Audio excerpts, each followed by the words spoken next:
Yes, sir. Back again with the Too Tall Sports podcast. Thank you for joining me. My guest in a few minutes is going to be JP Hoornstra. He is a writer for the Southern California News Group. He is an MLB reporter covering mainly the Dodgers and Angels.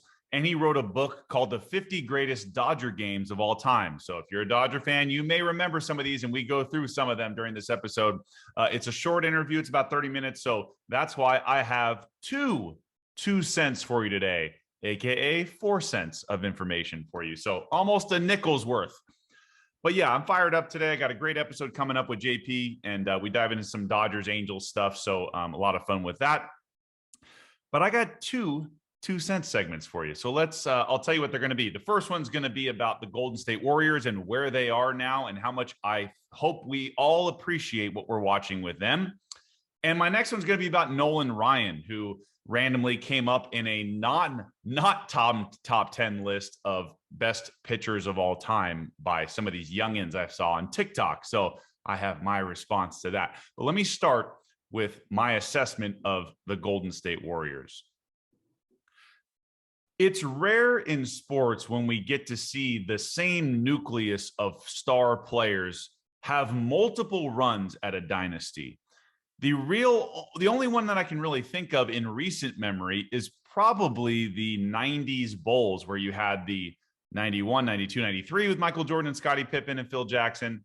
And then Michael took a break to play 2 years of baseball, basically, and came back. And then they had the second three-peat, 96, 97, 98. There have been other champions in the NBA. There have been the Spurs, but they never won back-to-back. You could call it a dynasty for sure, but the Spurs never won back-to-back championships. Yes, Shaq and Kobe had the three-peat, but they kind of didn't have any dynasty after that, right? Kobe did have a second basic dynasty run with Pau Gasol, where they went to 2 finals in 3 years. I'm sorry, they won the finals 2 out of 3 years, but they went 3 years in a row. But there really hasn't been many dynasties. You know, you got to think about player movement since 2010 when LeBron kind of started that going to Miami. And so you get a lot of player movement. But the constant in Golden State since 2015 has been Steph, Klay Thompson, and Draymond. So when you get a group like that together, you usually get one big run. And that's what we're witnessing right now. That's what we saw from 2015 to 2019, where they went to the finals 4 out of 5 years. The next 2 years, 2020 and 2021, was riddled with injuries, right? You had Durant go down in the 19 finals against the Raptors, and then he left for Brooklyn. And then you had Klay Thompson go down back-to-back years, and so he missed. And then you had Steph had some injuries, and they couldn't really get out of the play-in game last year. So we had 2 years of down for the Warriors. But their organization is so good. Think about the 3 titles that they won before this. It was all about not only the stars, but the role players that they brought on. It became that organization that you go to if you're kind of sputtering in your career and you want to find your role again. You had guys like Andre Iguodala go there, who was a starter in Philadelphia and accepted a bench role because he knew how the sum of the parts was greater than himself. You had guys like Matt Barnes, who was a journeyman. You guys had, David West, David Lee, Sean Livingston, who had a devastating leg injury with the Clippers and kind of found his way with the Warriors. All kinds of guys over the years that they've had. And now you're seeing it again. The Warriors are so great because their front office is also so great. Not only do you have unselfish superstars like Steph and Klay, who allowed a guy like Kevin Durant to come in and win 2 finals MVPs. I love KD. He's got a great game, but not many true superstars would take a back seat to someone like that. And in those 2 years that the Warriors failed to do anything of significance, they drafted really well.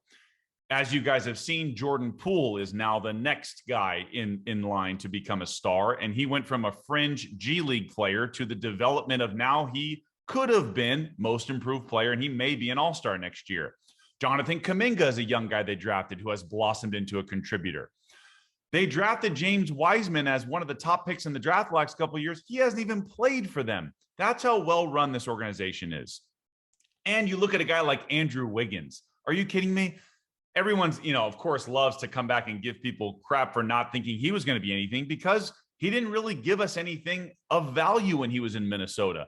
He was the number 1 overall pick, so we saw the athleticism and the talent, but if we're being honest, he kind of underwhelmed us in Minnesota, right? Now, that could be organizationally. We know that the Timberwolves haven't been the best organization. Lately, they're starting to figure it out. And they just signed the Nuggets former GM or president of basketball operations. So things are looking up in Minnesota. But let's be real, hasn't been great there. They rarely make the playoffs. So whether that's a product of Andrew Wiggins not wanting it that bad, whether it's the product of the organization, who knows? But he goes to Golden State, and Andrew Wiggins was an all-star this year and a valuable contributor now for the Warriors. This organization just gets it. They also allowed Draymond to be himself, which a lot of places it takes, it takes having some discipline to allow Draymond to be him. But if you're a hater of Draymond Green, which a lot of us either used to be or still are, I appreciate him more now. When you hear him talk on the podcast that he is so open about explaining things, and you can see that basketball IQ is very high, and he makes them go. They are not the same team without Draymond. So you have the right amount of superstars. And by the way, Steph Curry went to Davidson. Klay Thompson went to Washington State, okay? This organization gets it. And even Joe Lacob, the owner, got a lot of heat for this a couple of years ago when he said, we are, quote unquote, light years ahead of everybody else. You may not like that quote, but they are. They are light years ahead of everybody else, especially in the last 10 years. They have figured it out. And a lot of people don't think Steve Kerr is the right coach for whatever reason. He's lucky he just gets to roll the ball out there. I don't think that's true either. Now, you have to have good players to win. Let's be real. You can't do it without good players. So I think we need to appreciate what the Warriors are doing now. And assuming they get back to the NBA Finals, they'll have another game. If this is coming out on Thursday, this is game 5 back in San Francisco. You got to figure they'll clinch and get to another NBA Finals. But to go to 6 finals in 8 years, pretty damn impressive. So I want everyone to appreciate what we're watching, and to see a second act of a nucleus that was a dynasty not that long ago, and to see them, maybe this is their last big run together, and they got through everybody. So yes, they've had some luck, but everybody's had luck. Ja Morant getting hurt in the last round definitely helped them out. The Suns getting shocked by the Mavericks definitely helped them out. Would have been a nicer matchup there with the Phoenix and Golden State. But look, you don't get there just by accident. So you guys know I'm a Lakers fan, but I appreciate good basketball, and I like watching Golden State play. So I hope you appreciate this time around if they were to go to the finals and win another one, if not more. Let's appreciate what we're watching here with Golden State. Let me shift to, I made a TikTok video about this, and I reposted it on my Instagram at Too Tall Sports Podcast. A young kid made a video about how Nolan Ryan is not a top 10 pitcher of all time because of the advanced stats do not agree with his career. Yes, he has the most walks of all time. So I get that. And his WAR, as they like to say, isn't as high as some of the guys in the top 10, although it's higher than Sandy Koufax, who had a very short run of dominance. He was amazing in those 4 to 5 years. But Nolan Ryan pitched for 27 years. And many of those years, he was really, really good. He is the all-time strikeouts leader with 5,714. The next closest, Randy Johnson, with about 4,800. Okay? That's a huge difference. Randy Johnson would need like 4 or 5 more seasons of dominant strikeout years to hit what Nolan Ryan has done. So I don't like this. It's hard to evaluate people. The premise of my video is that it's hard to evaluate people you never saw pitch before. And I'm in my mid-30s, and I don't remember Nolan Ryan pitching. So we're just going off of numbers. And part of the reason baseball has fallen back, in my opinion, in the last 5 to 7 years is because analytics has taken over the game. It is no longer as fun to watch. And we're not even really watching. We're just going off of these crazy numbers now. And if you're an old school baseball fan like myself, I'm not trying to get left behind here with analytics and not grow and evolve. Some of the stuff is telling, but some of it just turns me off to the game. What about just the eye test and watching talented people play baseball? And like I said, I never watched Nolan Ryan, but there's a few things that stuck out to me that tell me he's a top 10 pitcher of all time. One, he's the all-time strikeouts leader. I know he played 27 years, but still, 5,700 strikeouts, that's a ton. He also played for terrible baseball teams. I looked this up. 15 of the 22 teams he played for were under 500 during his prime stretch. So we're talking about awful teams here. And wins used to be a big deal. So he may not have the wins numbers that everyone thinks he should have. He does have 324 wins, which is a good amount. He was also 98.8% on Hall of Fame vote. Only 4 other people got higher than that. Guys like Mariano Rivera, Derek Jeter, Ken Griffey Jr., and Tom Seaver. So that's almost a unanimous decision there. These are the mind-blowing stats to me. 18 times he was top 10 in hits allowed or lack of hits allowed. 18 seasons he was in the top 10. He had 7 no-hitters. 7. Do you know how hard it is to throw a no-hitter in Major League Baseball? He has 7 of those, and 2 of them he was over 40 years old. The next closest was Sandy Koufax with 4 no-hitters. 7 no-hitters. Now, people get on him for never winning a Cy Young. I understand that. But again, wins used to matter a lot. And when your team sucks, you're not going to have as many wins because you're not going to get the run support. He 12 times threw 1 hitters and 18 times through 2 hit ball games. 2 hitters. That is stupid. That is unfathomable to me. I think he's tied with Walter Johnson, another legend from back in the day that I didn't watch. It's hard for me to not think of Nolan Ryan as one of the most dominating pitchers of all time. He may not have the advanced stats, and he's not going to have the Cy Youngs like Pedro Martinez has. He's not going to have, Randy Johnson. He's not going to have the Greg Maddux maybe numbers. Roger Clemens is up there because he's got a ton of Cy Youngs. He did cheat, though, from all accounts. So where do we fit all these guys? Then you got the old school dudes. You got Bob Gibson. You got Sandy Koufax. You got guys like Christy Mathewson. You got Walter Johnson, guys that played in the early 1900s. I don't know where they all fit in. I don't know. It's just hard to quantify, but it's hard for me just looking at some of the numbers. And by the way, Nolan Ryan had an 81 WAR, which apparently isn't so high compared to some of these other dudes. But Sandy Koufax, I believe, had like a 55 WAR. Wins above replacement is WAR, if you don't know. So there's no right answer, maybe, but I know he had a ton of walks in his career. I know he was effectively wild, back to Nolan Ryan again. But I feel like if you ask any hitter that ever faced Nolan Ryan during his prime, they will tell you he was one of the best pitchers of all time. It's hard for me to fathom him not being a top 10 eye test pitcher. But hey, this is why we have these debates. They're fun to have, but I just wanted to shed some light on the fact that it's not all about the numbers and the deep analytics. I have a hard time believing it. So anyway, that's just my opinion. Maybe I'm still old school and it's not all about numbers, man. It's about sheer dominance. That's what I want to see.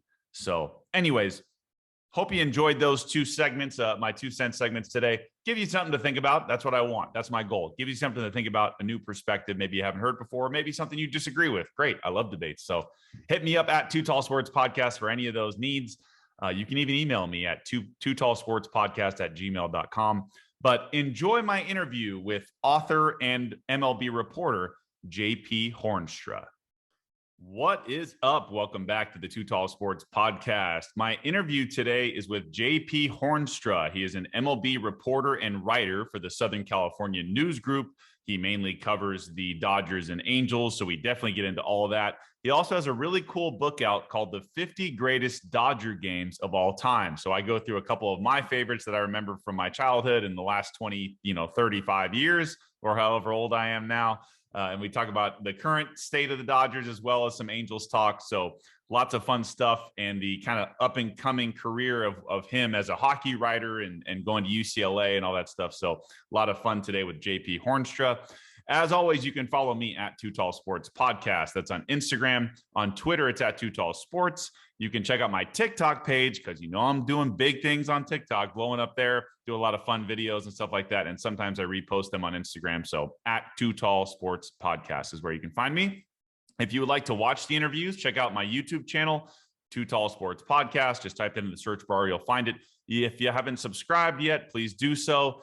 Hit like, share, comment, leave a review wherever you can. That would be great to help boost the show.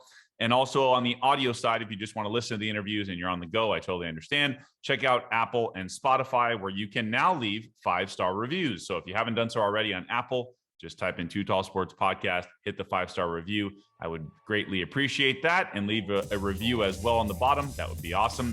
And then on Spotify, like I mentioned, you can hit the 5 stars there as well. Just type in Too Tall Sports Podcast, and all 100+ episodes are on the internet, so you can find them.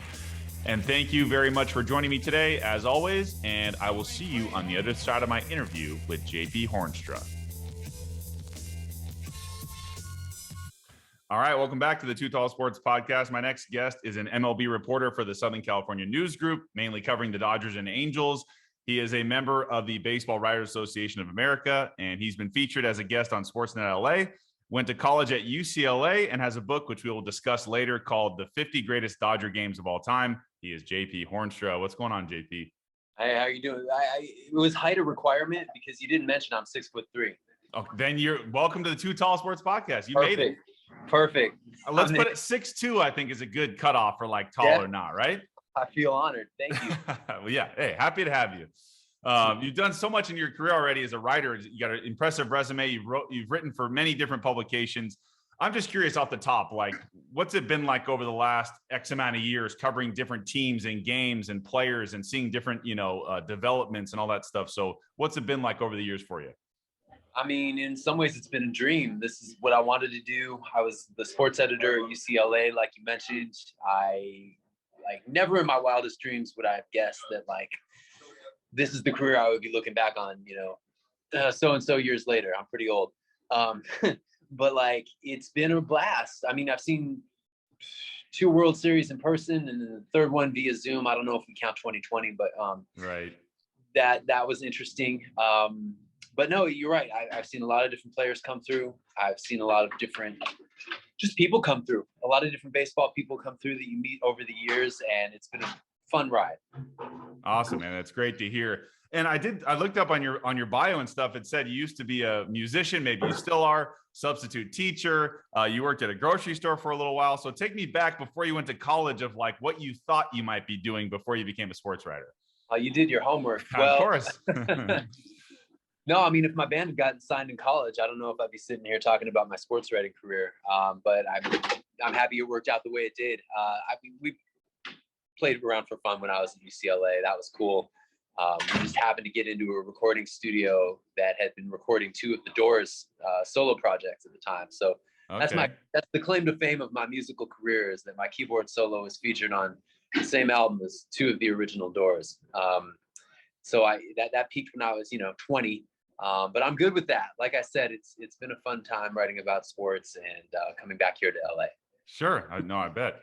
So picking a school isn't easy. So, eventually you were able to go to UCLA. Nothing really bad about that. But tell us what some of the draws maybe to Westwood and why you chose that school over some other ones. It was 400 miles away from home, and I could still pay in-state tuition. That's why I chose Westwood. There you go. No, I grew up in the Bay Area, and I made the very unpopular choice to forego my acceptance to UC Berkeley to come down to UCLA. And it was a great choice. It was a fun campus. It was an avenue to doing a lot of things, whether that was, playing in a band or being the sports editor at a really accomplished sports school, I guess you could say. And then just the academic opportunities aren't too shabby there either. So, it really offered me a lot of things, and I got exactly what I wanted out of it and more. Nice. So when did you have time to be a substitute teacher then? That was afterwards. So my first job out of college, it was at a small community newspaper up in the Bay Area, the Vallejo Times-Herald, and they had a kind of unique system. I've never encountered it anywhere else, whereby you would work 4 days out of the week, 10 hours a day. So you'd have 3 days off every week, plus the mornings on the other 3 days. And, substitute teaching kind of lent itself to that. And I enjoyed it. It was a good way to supplement my income in the Bay Area, because you kind of need to supplement your income in the Bay Area no matter what you do. and it was a cool experience too. You know, you learn something about your community when you go into the schools and you're, you know, among the kids, and you know, it's high school, so it's easy. They manage themselves. It was nothing too heavy lifting. Okay, well, that's good. I was actually curious. I looked at your LinkedIn. I saw you majored in psychology. So not that this has any relation at all, but the way you write, was there anything, I don't know why, I was just curious about the fact that because you major in psychology, does that play into your writing about how people think or digest information, or the way your persuasive arguments maybe for things? Does that play in at all? Yes and no. I think it does play in, but not the way you described. So I think the thing about psychology is that you are curious about people. That is really what makes a good psychologist good. Being able to listen to a person, to analyze the evidence of what they tell you about their behavior. And if you're a research psychologist, what the laboratory results show you. If you're in the field studying people, just the way they go about their days behaviorally, taking good notes. And all of those things play into journalism. It's a very similar skill set in my mind. Probably the biggest difference is just the lead time to seeing your results. Like, as a sports writer, I'm basically writing one, if not more, stories every day. It's getting posted online the same day. People are hopefully retweeting it and liking it and whatnot and sharing it and telling me, I really learned something from that. In psychology, you got to wait a lot longer. You got to design an experiment, peer reviews, all that stuff. And if you're a clinical psychologist, then you know you're working with people individually or as a group, and maybe seeing the results, but maybe not. And that's very frustrating. I think that the here I'll tie it all together by saying that the dopamine rush of seeing your story go online the same day and seeing the feedback from that is very psychologically attractive to me as a human. Gotcha. Okay, that makes sense. And yeah, I'm sure on social media, like some of your tweets, you think they're good and they don't, you know, nobody likes it, and then you'll throw out some random stuff and it goes crazy. It's the worst. Yeah. That's the worst. I saw you were actually a hockey writer before you became a baseball writer. So were you a hockey fan growing up? Is that what your main sports were? Like more like sports interests were, or how did that all work? Yeah, I played baseball as a kid. I was definitely better playing baseball. I understood the sport better. But in terms of a spectator sport, you know, growing up in San Jose, we had the Sharks. Right. And I kind of grew up with them when they were an expansion team and saw them, you know, make the playoffs in their, I think, third year ever of existence. Just a complete shock, and then beat the Detroit Red Wings in the first round. And I was hooked. I was a hockey fan from that day forward. So I like both sports. Sure. Like I said, I understood baseball better just because I played it. But hockey, to me, it's maybe the most fun sport to watch on earth. Yeah, I think, you know, playoff hockey is a lot of fun, right? And it's if you, especially live. Yeah, there's nothing better than that. I'm sure you've been following. I mean, we're following the Kings before they lost the other day. But are you still a Sharks fan or no? I mean, it's tough to be a Sharks fan when you're here, right? You know, 400 miles removed, and you know, it's been God. I've almost lived in Southern California now, as long as I lived in NorCal. So I have no particular practical allegiances, but you know, the Sharks will always have a special place in my heart. For sure. No, I got you there. I mentioned off the top about your book, the 50 greatest Dodger games of all time, and that kind of piqued my interest because I grew up a Dodger fan also. So some of these, especially in the modern era, do ring a bell. And I wanted to ask you about a few of them. Of course, I got to start with Kirk Gibson's home run that changed the 1988 World Series against the A's, and the Dodgers eventually won the championship that year. So what did you uncover about that game that maybe people don't know? Well, that's a good question, because I can't think of a game that has been maybe more dissected in baseball history. Right, yeah. Certainly locally, just because it stood as such a singular moment in Dodger history for so long, that you know, there's been a lot written about that game, both before I wrote my book and since. The one thing that maybe I found really interesting is that, you know, it illustrated just how many people in the Dodgers organization stuck around and still remember that fondly. That, you know, Mitch Poole, who at the time was a clubhouse assistant, and, you know, when Kirk Gibson was getting ready to bat, it was Mitch Poole who went into the cage inside Dodger Stadium and started flipping baseballs to Kirk Gibson to get him ready for that at bat prior to the ninth inning of game one. And Mitch Poole, he still works here. He's now he's now in charge of the visiting clubhouse, and he remembers it sharply. We talked about that some 20 years after the event, 25 years maybe, when I was putting the book together. The principals are still around and they still love talking about it. Kirk Gibson, when he comes in as a visiting, now broadcaster, formerly manager, he does interviews about it. And it's just such a singular moment that people remember so fondly. The one thing nobody knows is where the ball went. Nobody knows who has the ball. It's been lost to history. Wow, that's interesting. I thought somebody would have had that, at least it turned up by now, but maybe not. I mean, presumably somebody has it. They're just not coming forward. Right. I don't know why. This is the perfect time to sell those things. The era of memorabilia is on fire right now. When you pass away, you can't take it with you. So you got to put it out there. I agree with that. I want to stay in the modern era. And a game I kind of remember as a kid, the first and only still no-hitter at Coors Field was Hideo Nomo in 1996, September of 1996. Tell us about the significance of that game and the fact that there's only been one no-hitter still at Coors Field. Absolutely. Well, one of the buzzwords in baseball this year is humidor. And the offensive environment was so robust at Coors Field. It was so easy to hit a home run, so easy to hit a double, so easy to rack up a large score that Coors Field was the first field in all of baseball to install a humidor, which adds weight to the baseballs. It weighs it down. It makes it harder to hit far. Yeah. Nomo threw that no-hitter before the humidor even was installed, which just makes it crazy. Now, the tricky thing about that night is that the weather was unusual. It was kind of damp. It was kind of muggy. I think it had been raining, and there was a rain delay of some length. So that game ended up getting started later than people expected.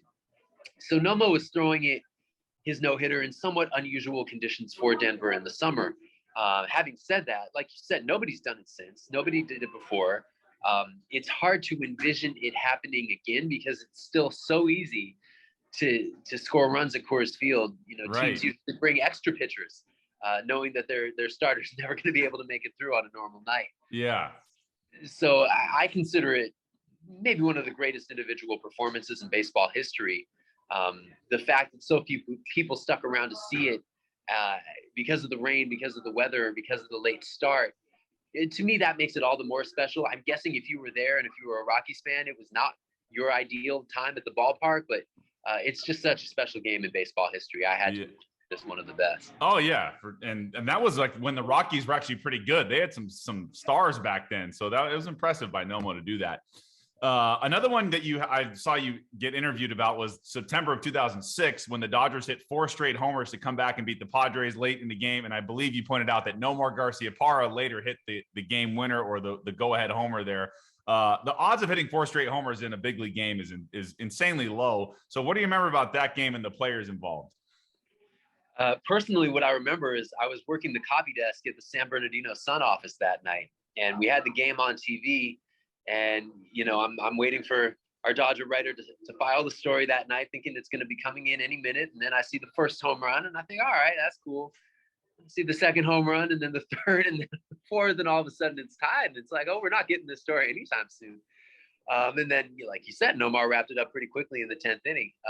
But as a spectator, it was just the last thing you ever would have expected to happen in that baseball game. And that's why you come to the ballpark, to see something just completely wild, completely unexpected. I remember that very well. And what I also remember, they're doing a montage of the greatest moments of Dodger Stadium history, with the 60th anniversary being this year. And they're doing it like decade by decade. So if you come to a game at Dodger Stadium, you get here early enough, you'll see highlights from the 60s, 70s, 80s, 90s, 2000s. They played one clip from the entire 2000s, and it was that game. So you could skip the entire decade, wouldn't have missed anything except for that game. For nostalgia's sake, who are the guys that hit the homers? I think Jeff Kent was one of them. Oh boy, now you're putting me on the spot. I know. So do you remember it? Yeah. Jeff Kent, Marlon Anderson, Nomar obviously in the 10th. Who else was it? It's 2 other guys. Yeah, that's okay. I don't remember either. They're out there raising their hands right now. Yeah. June of 2014, we'll move to that. Clayton Kershaw throws a no-hitter with 15 strikeouts. No other pitcher had ever had 15 Ks and no hits and no walks in a game. The only error was Hanley Ramirez, that was a throwing error. But what do you think about the significance of that performance in Dodger and MLB history of pitchers? I mean, it's got to go down as one of the best games ever pitched. To come that close to a perfect game, to be denied on a throwing error by a player who's not fully healthy, incidentally, and had a capable backup shortstop on the bench. We'll set that aside. It's going to go down as one of those underrated games that, like I said, if you were there, it was one of the greatest pitchers, probably on the greatest night of his career. And for him to come that close to throwing a perfect game, it was incredible. Now, fun fact, I was not covering that game. I was off that night. Okay. Yeah, but I had a backup writer who was covering it for me.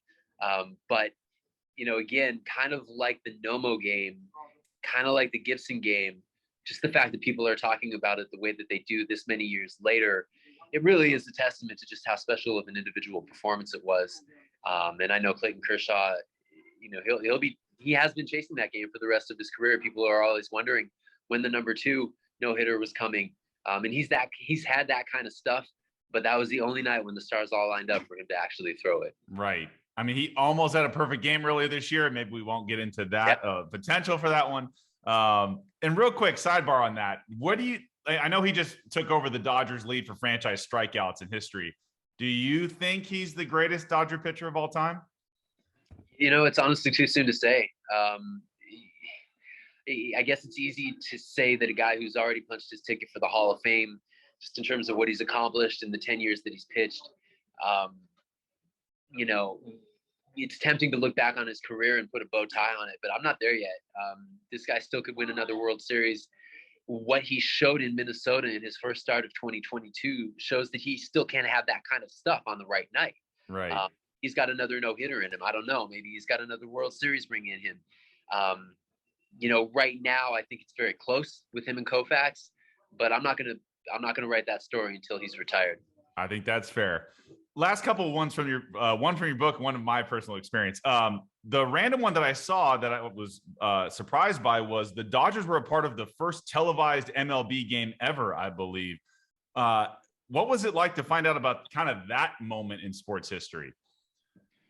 It was fascinating. I love history. I love sports history. I love baseball history. And when we think about just how important, not just to the economics of baseball, but to the economics of sports, television is, it was interesting to dive back and to see how the two kind of came together. The technology of television came together. Now, baseball and the radio had existed for more than a decade prior to that. But to get a baseball game on television was a very intricate operation. Not many people could watch it. The tallest tower happened to be the Empire State Building. So they were broadcasting from the top of the Empire State Building. It happened to be between Brooklyn and Cincinnati, I believe. And they did commercials live in the stands because you weren't pre-taping them. Right. The broadcaster, Red Barber, he ate a bowl of cereal and said, this is really yummy or whatever. I don't know. But that's how commercials worked. And you got to put yourself back in the shoes of somebody in that moment. And just to wonder, you've got this cutting edge thing, not understanding how intricate of an operation it would become, to the point where, going back to 2020, when they couldn't have fans in the stands, they just staged baseball as a television show. The fans were secondary to the experience. The television was the primary medium. And to think that that's where it would go over the following, doing some quick math, I think 83 years. Crazy, man. It's crazy to think where it was at the beginning to where it's come now. And it was just such a humble merging of the two mediums. And it seems kind of quaint now in hindsight, but it was a very powerful moment in sports and television history. That is pretty crazy. Well, okay, random moment for me before we move on to the current Dodgers. We'll see if you remember this game. So this was like 2005. It was like my senior year of high school, and we went to a Dodger game, my buddies and I. And the Dodgers, okay, see if you remember this name, Aesop Choi. Does that name ring a bell? That name does ring a bell. Yeah. We went to a Dodgers Twins game. It was interleague, and Aesop Choi hit a walk-off against Terry Mulholland. There's another name for you. And that was the greatest Dodger game I had been to up to that point. I'm just curious if you maybe remember that game. I don't, but my name is Aesop Choi, Just curious, because I know you're a historian of the Dodgers, so maybe I thought you might know that one. I missed that one. Yeah. No, that's all right. I think I'd have been doing in 05. I might have been on the hockey beat, but no, that's true. Yeah. Yeah. No, I'm glad you got it. It's you never know what you're going to see when you show up at the ballpark, and you saw a great game and you remembered it, even if it isn't one of the 50 best. It's one of your best, and that means everything, right? Yeah, exactly. And speaking of one of the best games I've been to, I actually went to one last week, and you do cover the Angels. We'll get back to Dodgers in a second, but I got to see Shohei Ohtani's first Grand Slam ever, which was last week. That was a crazy game. So since you do some Angels stuff as well, all the signs are pointing to, as long as they're healthy, they got a real shot to go deep in the playoffs. What are your thoughts on the Angels this year so far?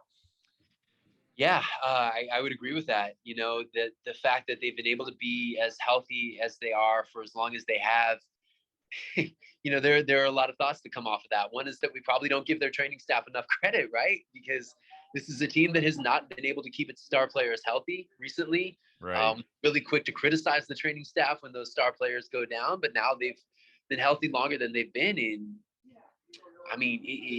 almost 8 years now. And boy, that's something. I don't know how long they can keep that up. I think health is integral to that team's success. Maybe the most encouraging thing is that the guys at the back of their starting rotation are pitching well.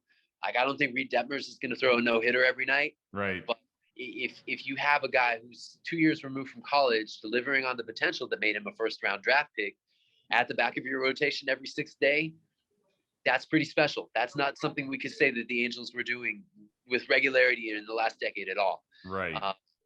What they've been able to get out of Michael Lorenzen, moving him from the National League to the American League, and from the bullpen to the rotation, and his velocity ticks up. Somebody's doing something right there. Credit to the pitcher, credit to the coaches, but they do need that lineup to stay healthy, because after Trout and Ward and Ohtani, Rendon's looking pretty good this year. That's encouraging. And it came to light recently that he had some health issues holding him back the last 2 years. So even in 2020, he wasn't fully healthy. We'll see. But, health is the key there. Yeah. And since you're at Dodger Stadium, I'll ask you about the Dodgers. As far as them, obviously they have a great start, one of the best run differentials in the league. Injuries are a little bit of a concern right now. Like Trinan's on the DL, Kershaw just went on the IL, and you got, I think Gonzalez has been on the IL. So these, some of these pitchers are on the IL right now, but the offense has been pretty good lately, even though that Phillies series is a little bit iffy as far as wins go. And what's your assessment over the first month of the Dodgers so far? They're 9 games over 500, so they're doing a lot right. It's hard to pick hits. They've got, I think on paper, maybe the deepest lineup in baseball.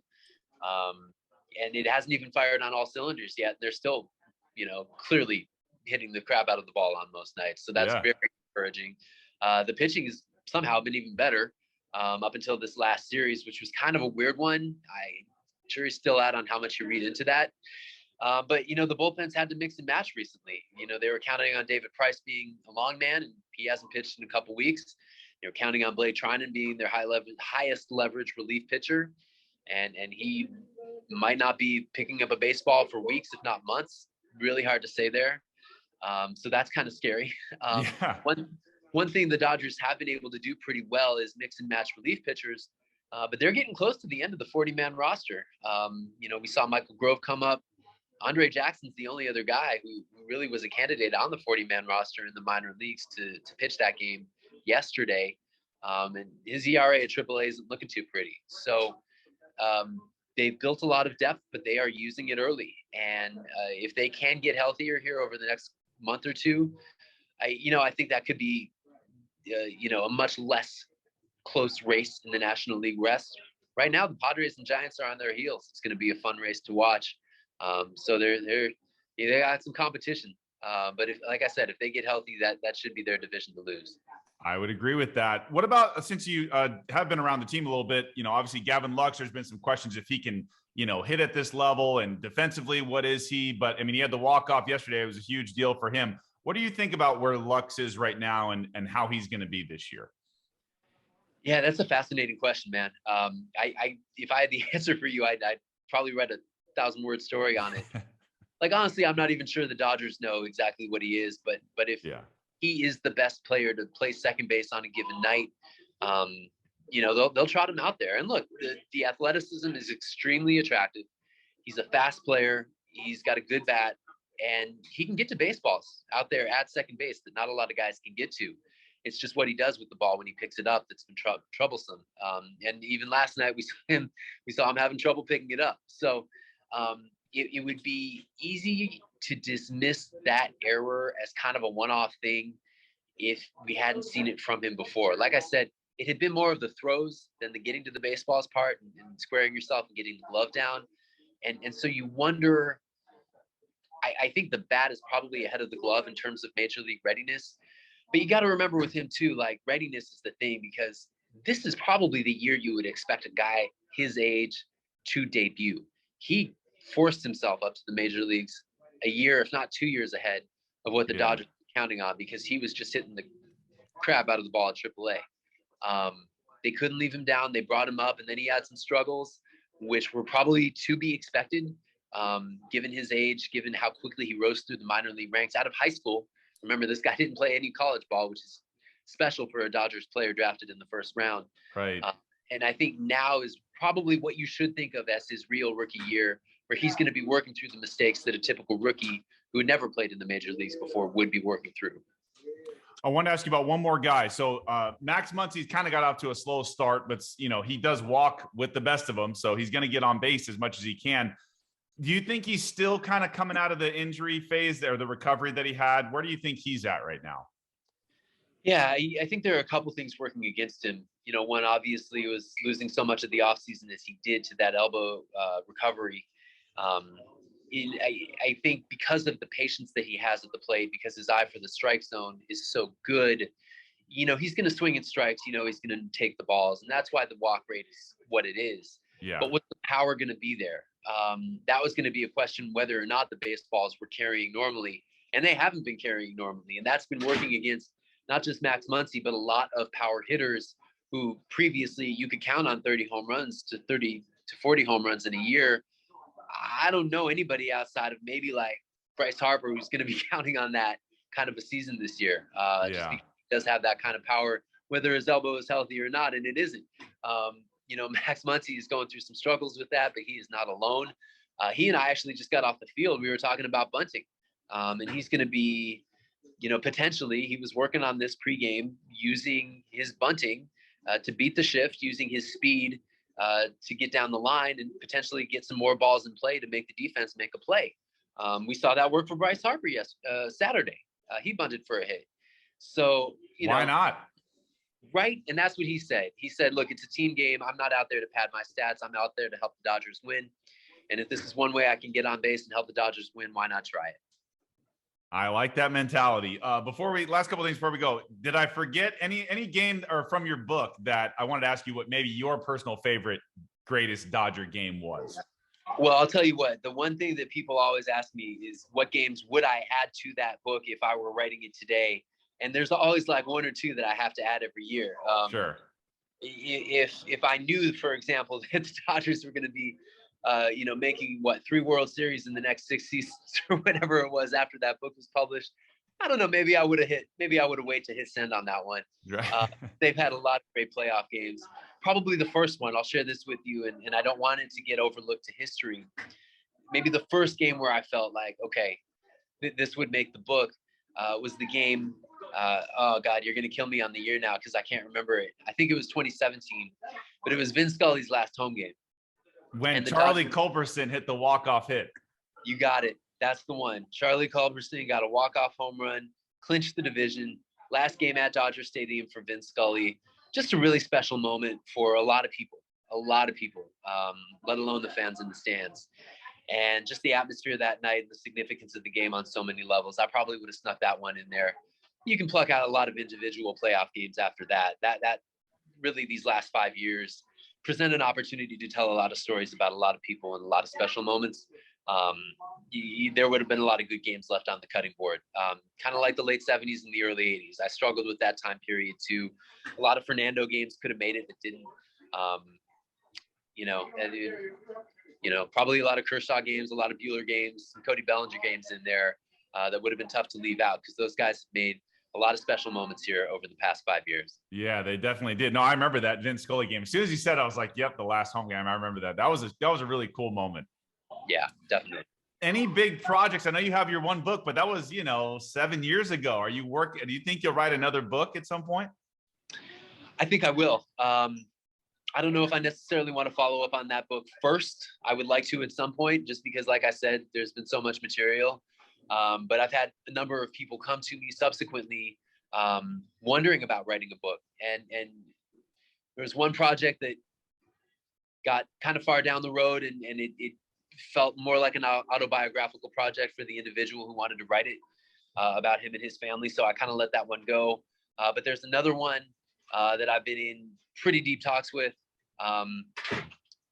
When it's ready to announce, you can have me back on the podcast. How does that sound? That sounds great, man. Hopefully it's sooner than later. That'd be fun. Yeah, for sure. Where can everybody, just so that if they can follow you and get all these cool updates that you do on social media, so where can they follow you? Yeah, just at JP Hoornstra on Twitter, on Instagram, on Facebook. You'll get all my content there. And please, if you hit that paywall, subscribe, man. I'm coming out with new stories, new columns about the Dodgers and Angels every week. That's awesome. Love it, man. Well, no, I appreciate you being on with me. Thank you. I know you're at Dodger Stadium, which is really cool right now, and you're a busy man. So thank you very much for coming on with me. I appreciate it. Yeah, I brought Tommy Lasorda with me. There you go. Do it for Tommy. Thanks for hanging out with us.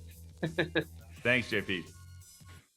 My thanks to JP Hoornstra. Hope you guys enjoyed that interview, and you can follow him at JP Hoornstra on Twitter. And like he said, he's at the ballpark all the time. He's covering the Angels and the Dodgers exclusively. So he's doing live content from there and lots of stuff on social media. Plus his book, 50 Greatest Dodger Games of All Time. You can check that out on Amazon and wherever you get your books. So my thanks to JP for that. As always, you can follow me on Instagram at Too Tall Sports Podcast. On Twitter, it's at Too Tall Sports. Check out my TikTok page as well at Too Tall Sports Podcast. If you want to watch the interviews, go ahead and follow my YouTube page and just type in Too Tall Sports Podcast. You'll find all the interviews there. If you haven't already subscribed, hit the bell notification. We drop episodes every Thursday morning at, 5 a.m. Pacific time usually, sometimes 4 a.m. for you early risers. I can put it out there early for you. But every Thursday morning is when I drop episodes. So if you want to watch them, check out my YouTube channel. On the audio side, it's Apple, Spotify, Google Play, Amazon Music, Pandora, wherever you get your podcast, just type in Too Tall Sports Podcast. And of course, where you see the 5 stars or any chance to give a rating or review, hit the 5 stars and leave a review. That'd be much appreciated. Thank you very much for listening. Hope you all have a great day, and I will see you next week for another great episode. Have a good one.